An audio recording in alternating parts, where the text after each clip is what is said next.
Back with the Power Panel discussing the controversial Elections Act that the government wants to pass. Jason Leader, Amanda Alvaro, Robin McLaughlin, Greg Weston are here. But there's an online petition calling for changes to the government's election reforms. It's gained over 50,000 signatures online. The group says the petition on the so-called Fair Elections Act will actually make it harder. They say the act will make it harder for people to vote. It's actually a vote suppressant, they argue. Are the proposed reforms a way of suppressing voter turnout? Should the government reconsider changes to voter ID requirements? Joining us on the Power Panel, Adam Shedletsky, co-founder of Leadnow. This is the group that's launched this petition. Good to have you on the program. Thanks for having me. All right, your petition, you're on Parliament Hill today. What exactly is your fundamental and your group's fundamental criticism of the bill? So there's two criticisms we have. First, that after 2000 election, there was proven election fraud. And Elections Watchdog specifically asked for the power to compel testimony so we can get to the bottom of things.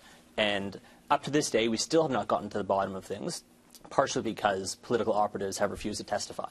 That is not in this bill. It should be in this bill. Secondly, the provisions that remove vouching and voter IDs will suppress the vote. And there's documented evidence in the United States that when you make it harder to vote, less people vote. And that is going to happen when you remove the process of vouching, which 120,000 Canadians used in 2011, and when you remove the ability to use voter ID cards, which between 36 and 73% of youth, Aboriginal people, and seniors used in a pilot done in 2011. All right, so you want the ability for Elections Canada to compel testimony. By the way, the Chief Electoral Officer also wants that, didn't get it, and there's concern about the vouching, which the NDP and the Liberals have also expressed. You've also now raised money to launch a series of radio ads that you will be targeting to Conservative members on the committee looking at this bill. What are the? Let me just play an excerpt of this, one of these radio ads. Listen to this. The Harper Conservatives are trying to pass a new election law that would actually make it harder for young people, seniors, and low-income Canadians to vote. All right, these are targeted ads at Conservatives. What are you hoping to accomplish? Well, the reality is, at this point, the fate of the bill rests in the House committee. And we know that the Conservative members of the committee are the ones who will control whether there are eventually changes or not, whether there is a cross-country tour, which there should be. Canadians need to be meaningfully involved in this decision. So we think it's important that they hear from their constituents in their riding that this is an issue that people care about, and they cannot just kind of toe the party line here. People might wonder, where are you getting your money to pay for this? This is an online organization. You take donations. You know how it works here. People will ask, are you getting donations, for example, from the U.S.? Are you getting foreign money? So Leadnow is funded by almost 15,000 Canadians that have donated over the past several years. Thousands give us an average of $17 per month to fund core operations. And then we also raise money from individuals to fund specific asks, such as putting an ad on the radio. So in this case, several hundred have already donated.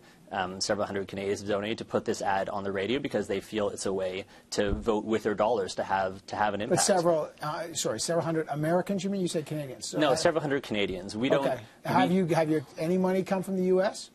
There has been some times when we've been involved in projects that's had international funding on climate change, for example, which is an inherently global issue, and it's one of our community's top priorities.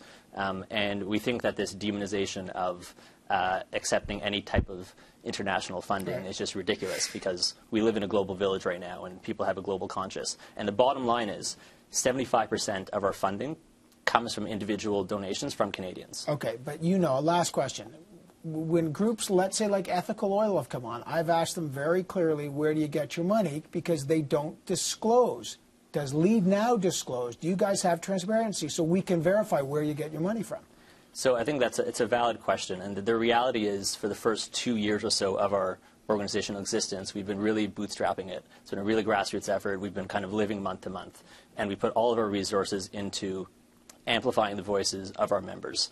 And over the past 6 to 9 months, we've become a bit more stable. We've been able to invest in internal capacity, and we've now done a formal kind of review engagement of our 2012 finances, and an audit will be underway of 2013. And within the next 6 to 9 months, we should be able to share that. So and with our community. You will be revealing your sources. All right, I got to leave it there. Adam Shedletsky is a co-founder of Leadnow. They got 50,000 signatures. They're protesting the Fair Elections Act, as the Conservatives call it. They obviously consider it not the Fair Elections Act. He's here in Ottawa talking about that. They've also targeted Conservative committee members with ads about this.